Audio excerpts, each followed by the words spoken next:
States. That noise, bruh. A little ticking noise. Tick, tick, tick, tick. Shoot, that not looking too good, man. What do you think it is without looking yet? Changes with engine RPM. Something with the belt, but I think maybe a pulley too. Okay, let's dig into it. Let's dig into it.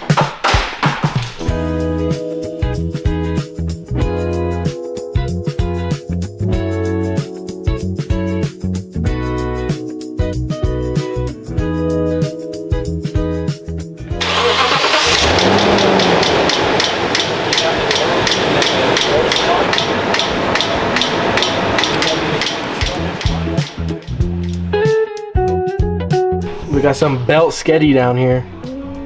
I love belt sketty. Got some belt sketty, don't you? My motor! That's motor. My damn motor! What you need for your car? My damn motor. Hey!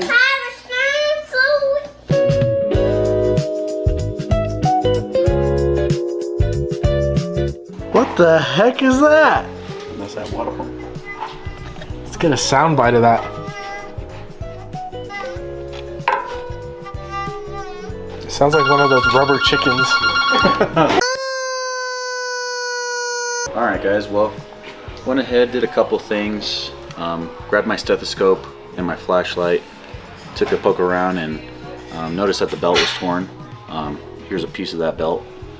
We are missing a full rib of that belt, which is most likely causing that clicking noise, because I did notice that the belt is jumping from rib to rib on the ribs of the pulleys when it's on. So grabbed my stethoscope, listened around too. I noticed that it was over in that tensioner, alternator, and power steering area. So I just told Aaron, get in, start it, kill it, take the belt off, and we spun those pulleys by hand and noticed that the tensioner pulley was making noise. Water pump's leaking and also making noise when we spin it by hand. And then other than that, everything else sounded pretty good. So I think we're gonna start with a drive belt, tensioner pulley, and then a water pump. And then we'll go from there. See you guys later. Peace.